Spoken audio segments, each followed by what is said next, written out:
मैं कुंदन सर, आज के इस वीडियो में हम जो है वो कक्षा 10th के वास्तविक संख्या यानी पार्ट 1 मैथ का जो है उसके महत्वपूर्ण प्रश्न को हल करेंगे। बहुत दिनों से जो है इस चैनल पे यानी हमारे चैनल पे, आपके चैनल पे वीडियो हम नहीं डाल पाए थे किसी व्यस्तता के कारण। तो बिना देर किए हुए आज का क्लास स्टार्ट करते हैं। देखिए पहला प्रश्न क्या कहता है। संख्याओं 616 और 32 का HCF ज्ञात करिए। तो देखिए क्या करना है, पहले हम इसे डिवाइड रूल से HCF ज्ञात कर लेते हैं। देखिए जैसे 616 है तो 616 बीच में लिखिए और 32 को यहाँ लिखिए। ठीक, अब हम देखें तो 32 32 टू जा 64 होता है तो एक बार में लगाएंगे 32। 11 में से 2 गया तो 9 बच गया और ये हो गया 5, 5 में से 3 गया 2 हो गया। ठीक, अब हम देखें तो ये 29 बचा, ये 32 से कम था है ना जी, तो इसलिए 6 भी यहाँ उतार लिए। अब इसमें हम भाग करेंगे तो देखिए हम 8 बार में करके देखते हैं।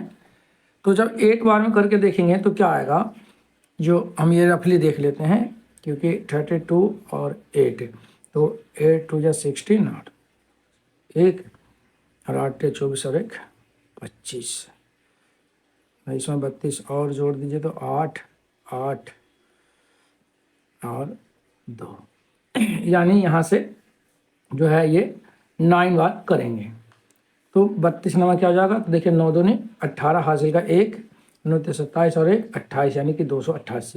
यहाँ से घटाएंगे तो क्या बच गया, यहाँ बच गया 16, 16 में 60 गया 8, ये हो गया 8, 8 में 60 गया 0 0, तो ये 8 बच गया। अब देखिए यहाँ वाले से ऊपर वाला सारा डिजिट खत्म हो गया, अब ये 8 बचा और ये वाला बचा 32। तो 32 को अब मिडिल में लिख देना है और इसे डिवाइड दे देना है तो 8 4 जा 32, ये पूरा कट गया। जहाँ पे रिमाइंडर यानी कि शेष खत्म हो जाए और जिससे भाग दे रहा हूँ वो उसका HCF होता है, यानी इसका HCF कितना आ गया, HCF आ गया 8। ठीक है, लेकिन अब इसे लिखना कैसे है।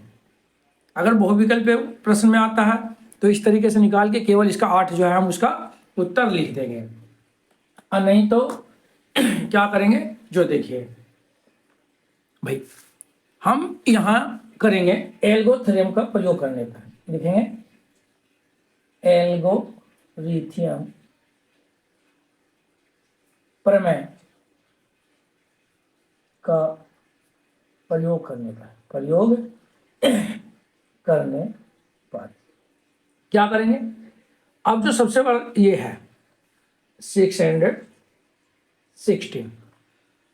ठीक, तो इसे हमने क्या करा 32 और इन दोनों का मल्टीप्लाई कर देंगे और रिमाइंडर जो बचा यानी शेष उसे ऐड कर देंगे। ठीक, तो हम यहाँ लिख सकते हैं कि शेष फल जो है वो 0 नहीं है नहीं। तो अब क्या करेंगे भाई, अब दोबारा से जो 32 बचा इसे ले लेंगे यहाँ पे। ठीक, यहाँ लिखना पड़ेगा पुनः एल्गोरिथम प्रमेय का प्रयोग करने पर पुनः जब हम करेंगे तो क्या होगा, ये जो 32 है इसे यहाँ लिख लेंगे और ये 8 जो यहाँ पे शेष बचा था ये वाला 8 आ गया, और 8 को जब इस 4 से मल्टीप्लाई करेंगे तो 8 4 जा 32 पूरा कट गया और शेष क्या बचा 0 0। यहाँ लिखेंगे शेष फल जो है यानी रिमाइंडर जो है वो 0 आ गया। ठीक है, शेष फल 0 है, अतः HCF क्या होगा जी, अतः HCF जो होगा वो क्या होगा 8 होगा। ठीक है, अगर बहुविकल्प क्वेश्चन में आता है तो केवल ये डिवाइड देके जो आए वो लिख देंगे, और अगर ये बड़ा क्वेश्चन में आता है बहुविकल्प से अलग आता है तो ये हमारा रफली काम हो गया और ये फेयरली इस तरीके से हमें लिखना है। ठीक, आइए दूसरा प्रश्न देखते हैं आज के। कह रहा संख्याएं 140 के अभाज्य गुणनखंड है। देखो 140 के अभाज्य गुणनखंड निकालने के लिए कहे तो हमें कुछ नहीं करना है, 140 का सीधे लघुत्तम निकाल लेना, यानी कि एलसीएम निकालना। निकालिए 2 से, 7 दूनी 14 और ये वाला 0 ऐसे लिख लीजिए। 2 से क्या है, 35 दूनी 70। फिर अब देखो 35 के 2 टेबल में आएगा 5 से, 7 पंजे 35, 7 एकम 7। तो यहाँ लिख देंगे 140 के अभाज्य गुणनखंड, अभाज्य गुणनखंड। ठीक, तो अभाज्य गुणनखंड लिखना है, तो ये जो निकल के आया ना, ये इसे लिखना है 2257। ठीक, ये इसका आंसर हो गया, है नहीं। अब हम जो है प्रश्न संख्या आज के जो वीडियो का है वो तीसरा देखेंगे। क्या कह रहा है, जो देखिए, कह रहा है कि संख्याओं 15, 18, 24 का लसा यानी एलसीएम ज्ञात करिए। तो कैसे करेंगे, जो देखिए भाई, यहाँ 15 है, फिर 18 है और 24 है। तीनों के अभाज्य गुणनखंड निकालेंगे, यानी 15 के अभाज्य गुणनखंड। तो 15 कैसे होगा, तो 3 5 जा 15, यानी 3 पंजे 15। सेम बात यहाँ ये वाली बात लिख देना है, 18 के अभाज्य गुणनखंड। तो क्या हो जाएगा, 18 कैसे आएगा, 2 2 3 जा 6 और 6 3 जा 18, यानी 2 तिया 6 और 6 तिया 18। अब 24 का निकालना है, तो कैसे करेंगे, 2 2 2 जा 4, यानी और 4 3 जा 12। देखिए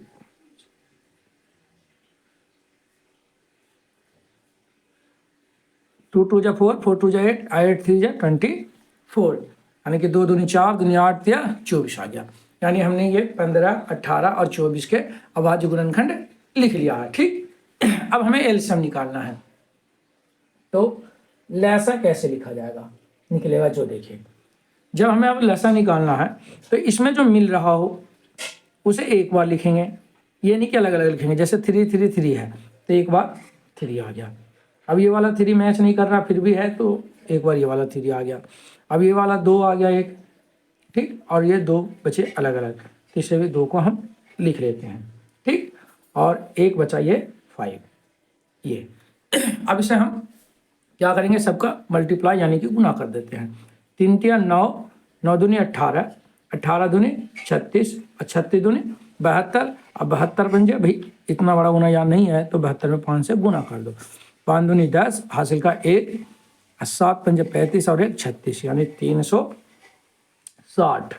चलिए गुना करने का और भी आसान से तरीका देख लेते हैं। यहाँ देखिए 5 दूनी 10, 10 को इधर ही छोड़ दीजिए। अब इधर करिए 2 दूनी 4, 4 तिया 12, अब 12 तिया 36, 36 में 10 से गुना करेंगे 360, यानी जो लसा आ गया वो कितना आ गया, 360 आ गया। ठीक है, तो आइए अगला प्रश्न देखते हैं। प्रश्न संख्या जो 4 है वो क्या कह रहा है, नहीं। तो यह है प्रश्न संख्या 4, कह रहा है 3125 का घात रूप में लिखिए। तो देखिए इसे हम जो है 3125 का एलसीएम निकालेंगे। ठीक, निकाल लीजिए। तो 5 से 6 पंजे 30, 1 और 2 12 हो गया, यानी कि 2 पंजे 10 और 5 पंजे 25। फिर 5 से निकालिए, 12 पंजे 60 और 5 पंजे 25। फिर 5 से निकालिए, 5 दूनी 10, 5 पंजे 25। 5 से निकालिए, 5 पंजे 25 और फिर 5 एकम 5, यानी 325 के अभाज्य गुणनखंड क्या हो गया,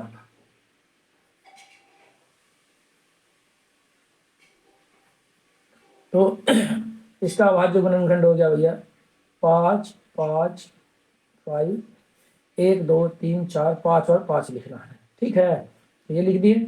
अब इसे हमें काय के रूप में लिखना है, भाई घात के रूप में लिखना है। तो जब घात के रूप में लिखना है तो इसका क्या कर देंगे, हम 5 लिखेंगे, और ये 1 2 3 4 5 बार है तो यहाँ पे 5 लिख देंगे, यानी इसका उत्तर ये आ गया। ठीक है, अब देखते हैं अगला प्रश्न। अब हम प्रश्न संख्या 5 देखते हैं क्या कह रहा है। प्रश्न संख्या 5 है, यदि संख्याओं 306 और 657 का HCF 9 है, तब संख्याओं 306 और 657 का एलसीएम है, यानी एलसीएम क्या होगा। तो देखिए भाई इसके लिए सूत्र है, देखो पहली संख्या गुने दूसरी संख्या, ठीक, बराबर HCF गुने LCM, ठीक। अब देखिए हमें पहली संख्या दूसरी संख्या दिया हुआ है, फिर हमारा HCF दिया हुआ है, LCM निकालना है। तो LCM निकालना है तो LCM को यहाँ लिख देते हैं, और ये जो पहली संख्या है गुने दूसरी संख्या इधर लिखेंगे, ठीक, लिख दिए। और उसके बाद बटे में क्या ले आएंगे, ये HCF ले आएंगे, ठीक। अब कर दीजिए, पहली संख्या 306, दूसरी संख्या 657 और HCF 9 है, ठीक। अब यहां से देखें 9 3 जा 27, 3 बचा और 6 36 हो गया, यानी कि 9 4 जा 36 भी हो गया, यानी कि 34 9 जा 306। तो अब क्या करेंगे, 34 का मल्टीप्लाई कर देंगे 657 में, ठीक, जो भी आएगा इसका आंसर हो जाएगा। अब चलिए करके देख लेते हैं। 657 गुने 34, 4 से 4 7 28 पर कुछ है 2, 4 पंजे 2 20 और 2 22 हासिल का 2, 4 से 24 और 2 26, ठीक। 3 से 7 21, बाकी बचा 2 और 3 पंजे 15 और 2 17 हासिल का 1, 6 18 और 1 19, इन्हें जोड़ दीजिए। 8 3 6 और 7 13, 9 2 11 1 12 1 1 2, ठीक है। तो मल्टीप्लाई करने पे क्या आ गया जी, मल्टीप्लाई करने पे आ गया 2 2 3 3 8, यानी ये इसका क्या हो गया, ये इसका हो गया LCM, ठीक है, ये हो गया इसका LCM, ठीक है। ये क्वेश्चन हो गया हमारा सोल्व। देखते हैं अगला प्रश्न। तो आइए अगला प्रश्न देखते हैं। प्रश्न संख्या 6 क्या कह रहा है, कह रहा है दो संख्याओं A और B का HCF 5 है और उनका LCM 200 है, तब A और B का गुणनफल क्या होगा। देखिए, तो हम जानते हैं भाई दो संख्याओं का गुणनफल, संख्याओं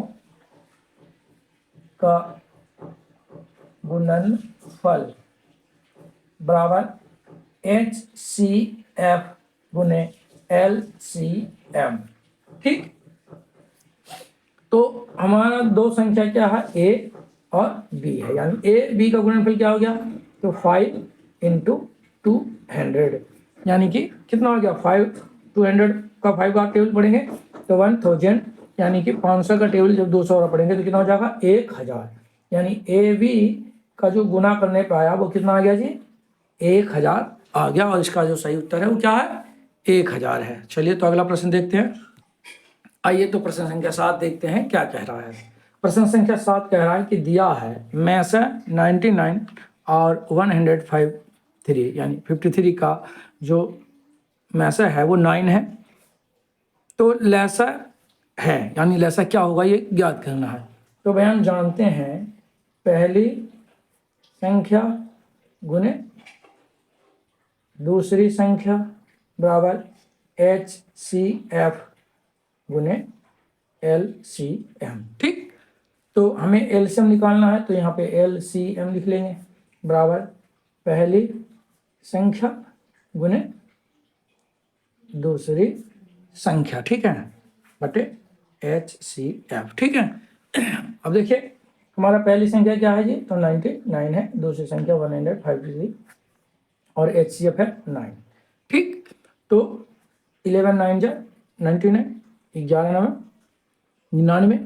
अब यहाँ क्या बच गया, तो यहाँ बच गया हमारा 11 × 153, इनका आपस में मल्टीप्लाई कर देंगे। चलिए कर देते हैं फटाफट। देखिए तो 1 से करेंगे तो सेम ही उतार लेना है, एक डिजिट छोड़ के फिर उतार देना है, जोड़ दीजिए 3 8 6 1, यानी कितना आ गया 16 8 3, यानी LCM क्या हो गया जी, ये हो गया 16 8 3, ठीक है। तो ये बहुत ही महत्वपूर्ण प्रश्न है आने वाले बोर्ड एग्जाम के लिए, इसके मन लगा के इसे देखिए, वीडियो को रोक रोक कर और सवाल को आप करके देखें। मिलते हैं अगले वीडियो में। जब तक के लिए आप स्वस्थ रहिए, मस्त रहिए और मन लगा के पढ़ते रहिए।